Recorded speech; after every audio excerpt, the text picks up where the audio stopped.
Hey guys, welcome to my podcast, Real Revival. So I already have an episode up, and it's with my cousin Lily. If you haven't watched it, you should go watch it after this one, or listen. I forget this is a podcast, so it's mainly for listening, but I am posting it on YouTube too. So if you are just listening, you should definitely go, watch it. So whatever you're doing now, when you're done doing that, go do the opposite on the other thing. You get what I'm saying. The sound may be up though on like the podcast. What are they called? Platforms before it's on YouTube, because I have terrible Wi-Fi and nothing ever uploads on YouTube. For my other podcast, the Podcast, with my friend Kinsey, and if you haven't listened to that yet, you definitely should. She has to upload the YouTube part of it because my Wi-Fi is so bad. It just doesn't upload. Anyway, this is not the point of this podcast. Oh my gosh, hold on. My computer keeps going off. I could get something that would help, but I'm gonna get it. Hold on. Sorry. All right. I'm back.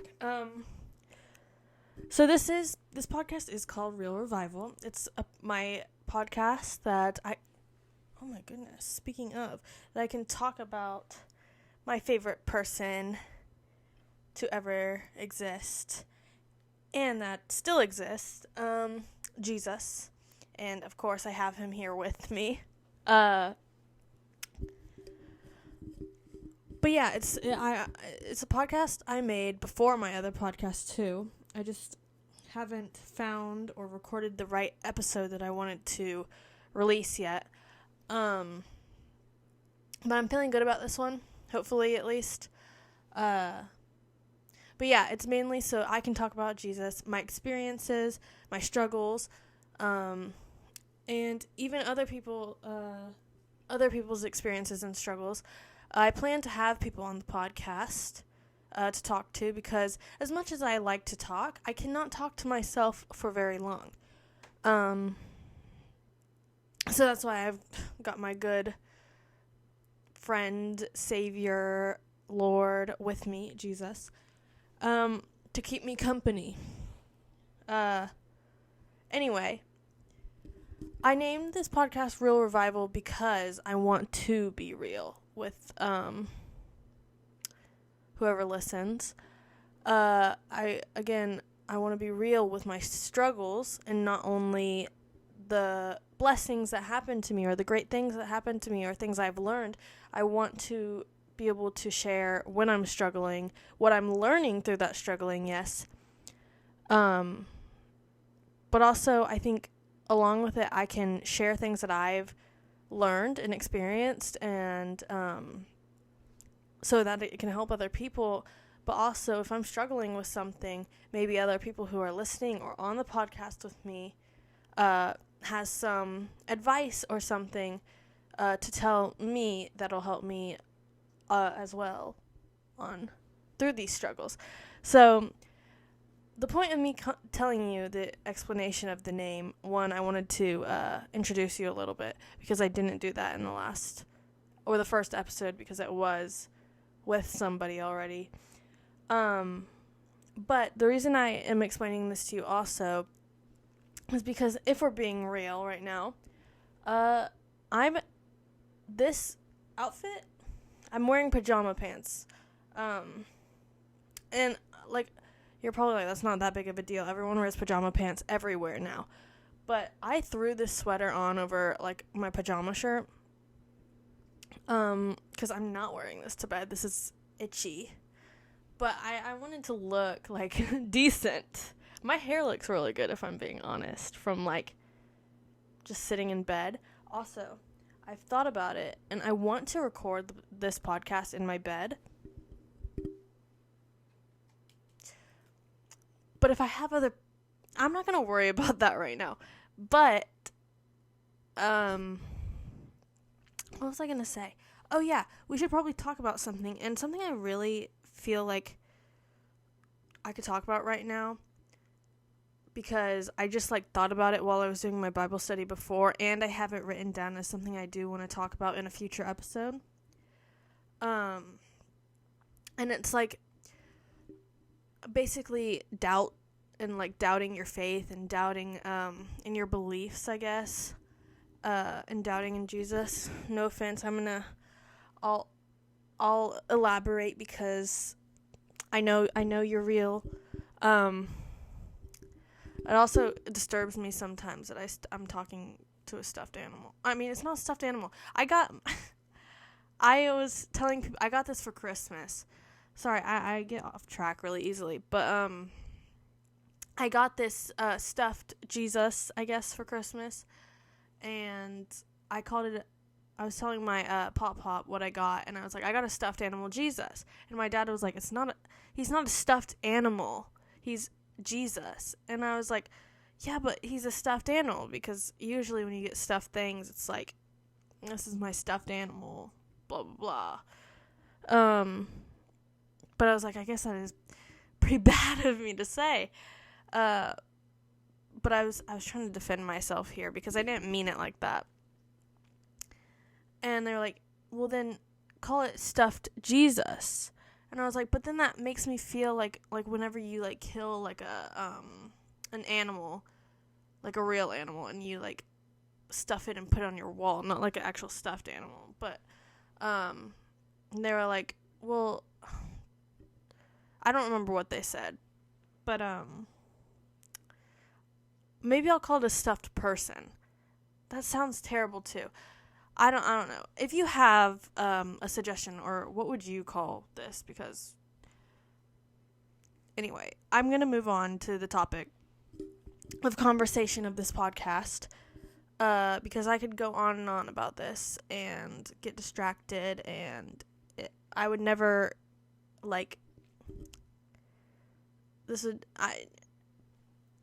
basically, I would never get a point out. So, as a Christian, I think all of us struggle with doubts every once in a while. I'll just be driving down the road. I could be doing Bible study. I could be in church. I could be in a really low place in my life, or a really high place in my life. And I have doubts about my faith and doubts about my beliefs. You hear things from one belief system, you hear another from another belief system, and you know what you believe. And it's like, well, I guess this could be right, but then that contradicts what I believe and what I know. An example, I had an example, but now I don't.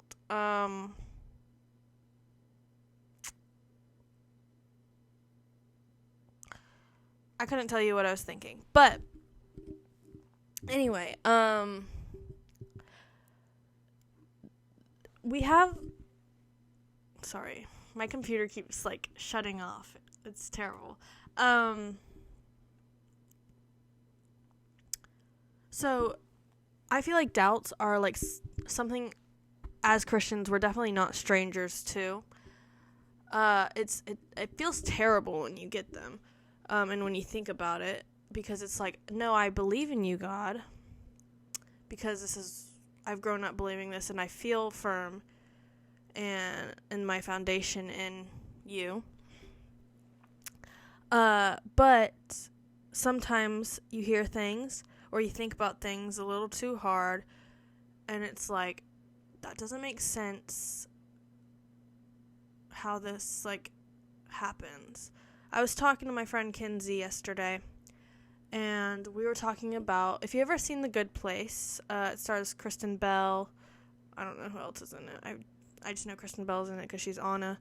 And it's basically about this girl who dies, and there's a good place and a bad place. She's actually in the bad place, but they're acting like it's a good place as a different kind of torture or something. They eventually do get to the real good place, because it's really complicated, and I'm not going to go into detail about it. But they do eventually get into the good place, and they realize, like, everybody's, like, bored, and everybody's brains are gush, and just because, like, they kept doing the same thing over and over again, and nothing ever changed. And I think we were thinking, like if they got bored in the good place for the amount of years they were in it, they eventually went through this door for, like, eternal rest. They were sleeping forever or something like that. We thought about, like, how can we go to heaven? We have eternity in heaven, eternity with the new earth and everything, and not be bored. Because eventually, if we're spending eternity in this place, there's gotta, like, we're going to get bored. We get bored in our lives today, and we have a time limit. We have a limit, and there is an end. And it's kind of crazy to think about.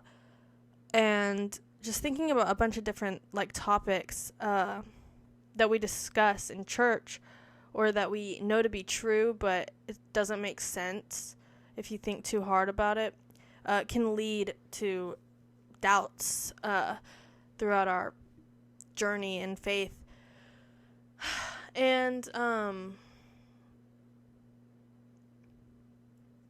it's just I want to bring up a few examples, not topic example things that, like, I've thought of and kind of come up with a reasoning, because I definitely don't have a reasoning for everything, and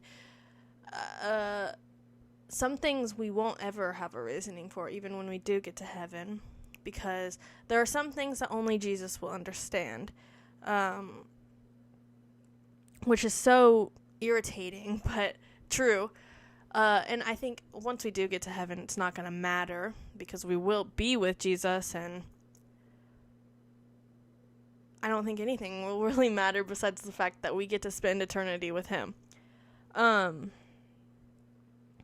But I was reading my Bible, and I was reading in Luke 9 today, and so it has, like, little sections in it. So it's like feeding of the 5,000. It goes on, it talks about that, and then it moves on to a next topic. Peter's confession of the Messiah, his death and resurrection predicted. Take up your cross, the transfiguration, the power of Jesus over a demon. The second prediction of his death, who is the greatest, in his name, the journey to Jerusalem, and following Jesus. All different sections from all different, like, moments that Jesus had with his disciples in this certain amount of time, and things that they recorded. And I'm like, how do we know that what the disciples wrote or what they're saying is true? And I was like, sometimes I tend to not take everything that happened in the Bible seriously, and I'm kind of more thinking, like, yeah, this happened. Like, I'm telling myself, yeah, I know this is real, but I'm not fully convinced, and I feel like my brain has convinced itself in another, like, kind of way that this is just, like, kind of a fairy tale, even though I do, in reality, know this is real. That's kind of crazy, real in reality, but I do know, like, this is real, this is God's word, these things happened, and it's, like, kind of crazy to think about sometimes, but, in these little sections that I just explained to you, I was like,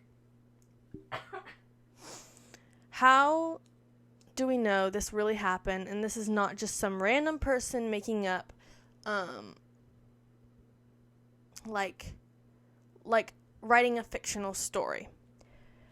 And I was thinking, like, you read in a fiction story, and it's very well written. It's very detailed. It details a specific section of a specific moment that these characters in the book have. Say, I'm not gonna. I was gonna give an example, but I'm not gonna read a whole book to give an example.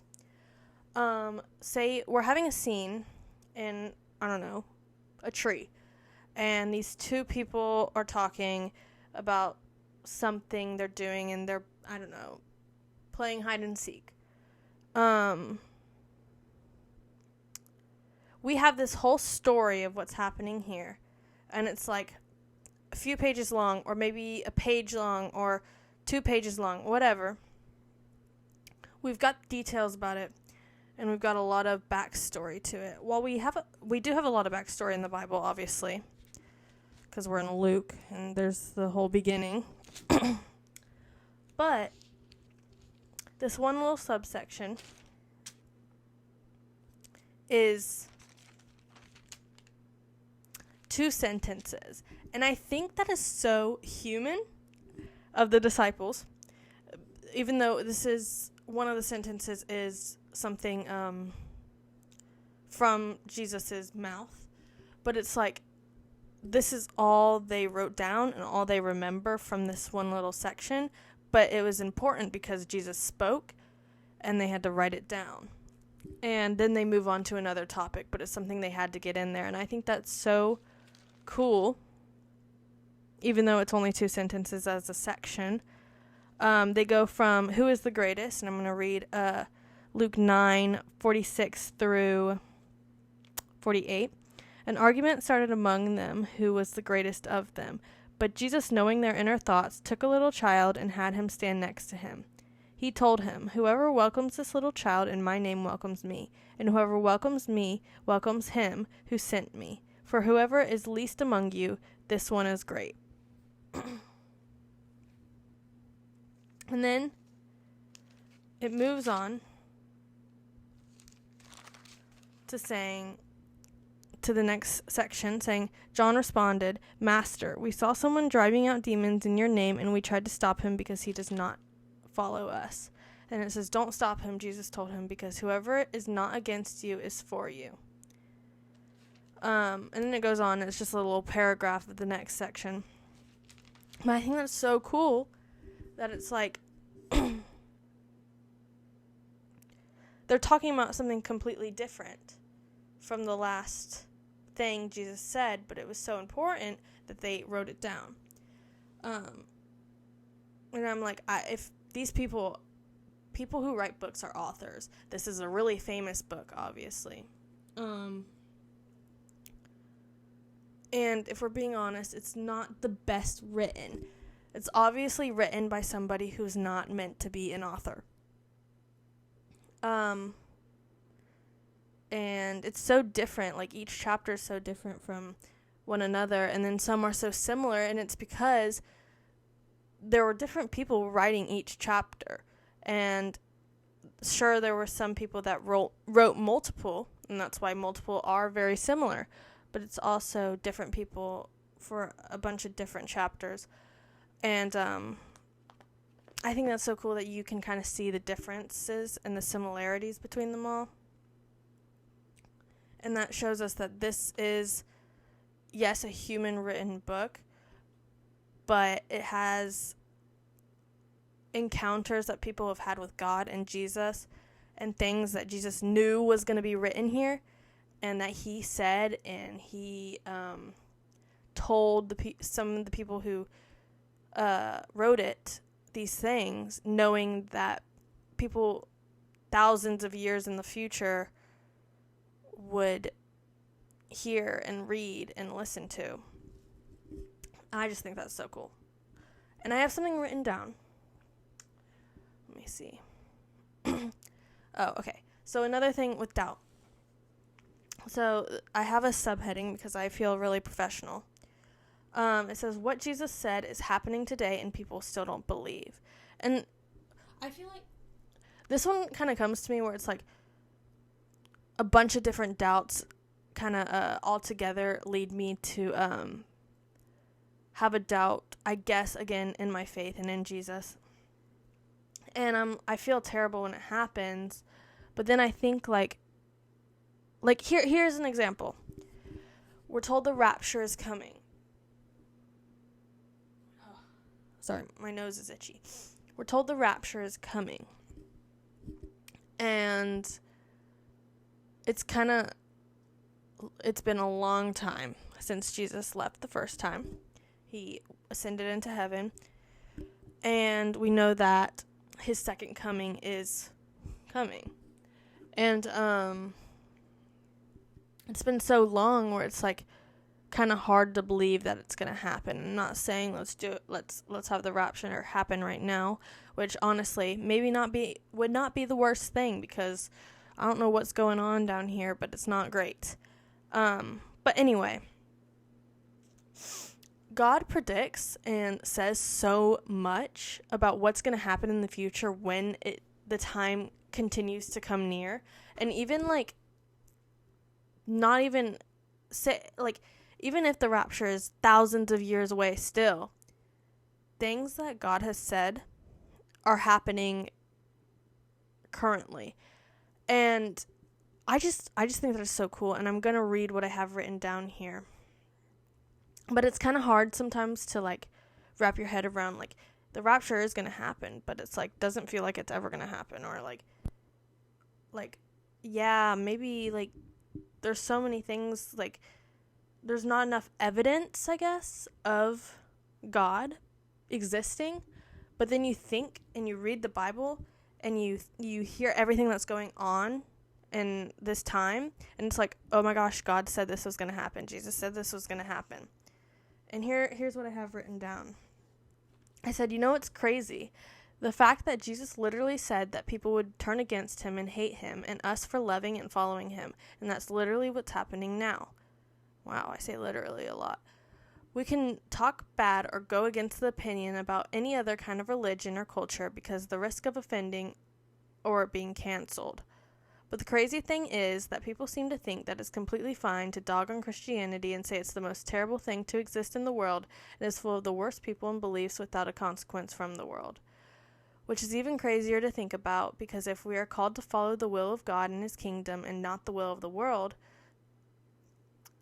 so obviously, if we aren't going to follow the world, it comes with consequences from the world. But I would much rather the consequences of not following the world than the consequences of not following Jesus. And here's a really cool quote that I've heard. Like, I don't even know when I've heard this for the first time, but I've known it for years. And it's, if I'm wrong, I wasted my life. But if you're wrong, you wasted your eternity. That is so good. And I got a little confused when I read that. Hold on. I'm going to go back. But the crazy thing is that people seem to think it's completely fine to dog on Christianity and say it's the most terrible thing to exist in the world and is full of the worst people and beliefs without a consequence from the world. And here's where I got confused. Hold on. Let me try to understand what I'm saying here. Which is even crazier when you think about it, because we are called to follow the will of God and his kingdom and not the will of the world. So obviously, if we aren't going to follow the world, it comes with consequences from the world. Yes. If we don't follow what people think and people of the world and things of the world, then we get consequences from the world. Got it. But I would much rather the consequences of not following the world than the consequences of not following Jesus. Yes, that is so good, past Kaylee. You're so smart and like wise. Anyway, that is really good, actually. I would much rather, I mean, obviously, this is my opinion. I said it earlier, and I'm just confirming it for you guys. But the consequences of the world of not following things that we say, I guess the world says that we should be following, and like, I don't know, like, this whole, like, what is up with everybody being obsessed with demonic things and demons and like dressing up as the devil and listening to like this music? Like, what was that guy's name? Sam Smith? What was that performance he did dressed as the devil? Why are we obsessed with that? Why are we liking that?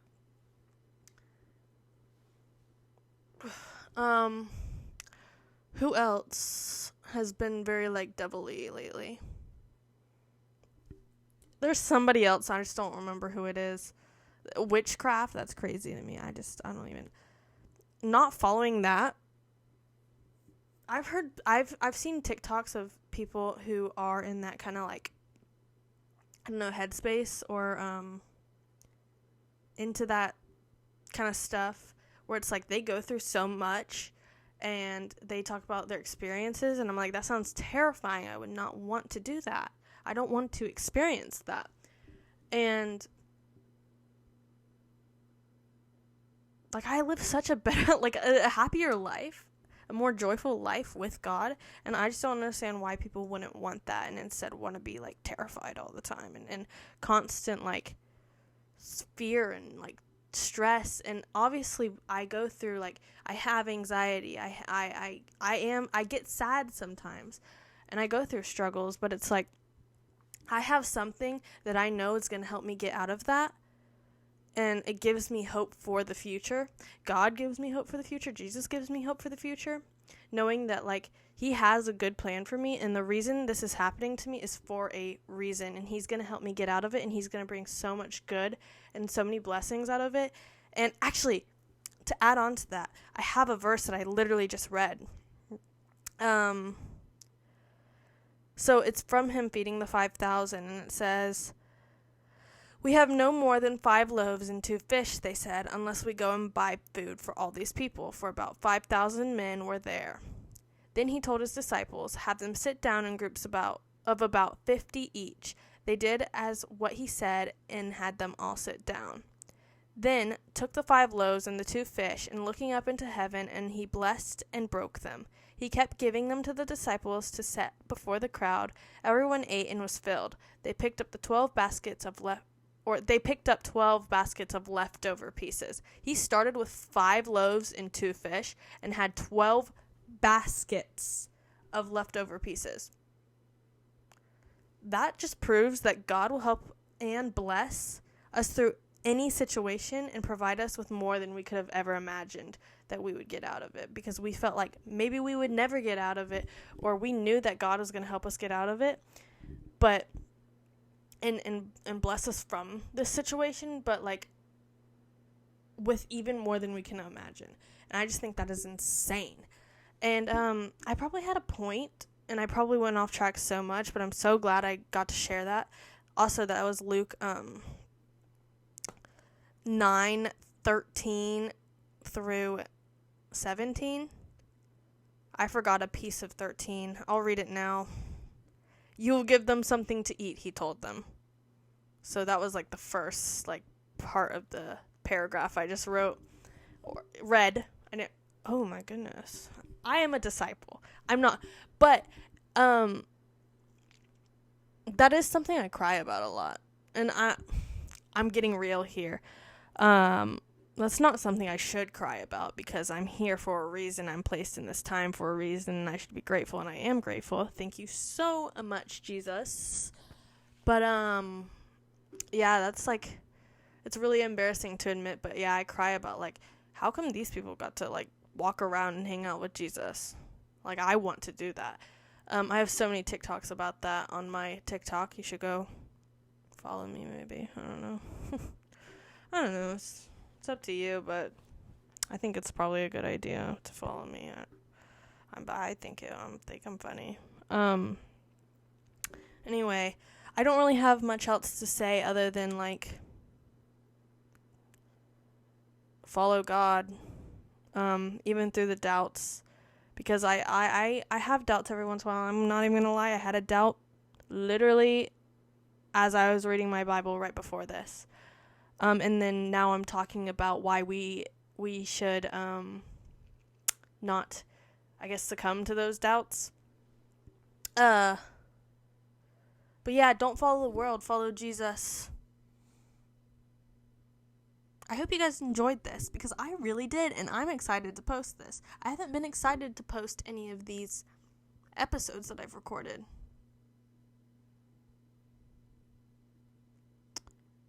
Anyways, you guys should go watch The Chosen. Season 4? Is it 4? I don't know. I think it's season 4. I could be wrong, though. No, I'm pretty sure I'm right. Season 4 comes out next year in February. Go watch season 1, 2, and 3 if you haven't already, because this scene I just read, this thing that happened, they recreated it in the show, and it was amazing. So go watch it. Or, no, go watch it. But before you go watch it, go listen to my other episode. And if you have done that already, go listen to my other podcast, the Poodcast. I'm not going to promote it that often in this podcast, but you guys should go listen to it because it's really, really good. It's really funny. And go follow my Bible account on Instagram. It's called @the Lord's Chicken, like literally like AT the Lord's Chicken, because I thought it was like cool or something. I don't know. But I really hope you guys got something good out of this. Hope you could relate, because that'll be really embarrassing if you can't. I know, no, I'm glad I shared it, but because I feel like I'm definitely not the only one who goes through this. I've heard other people talk about it, but maybe they're not listening, and maybe you guys all never have thought about this. I'm not gonna let that stop me, though. So, anyways, I hope you guys enjoyed this. And I hope you tune in for the next episode whenever that may air. So, yeah. Thank you for listening, and I will see you in the next one. Goodbye, everyone.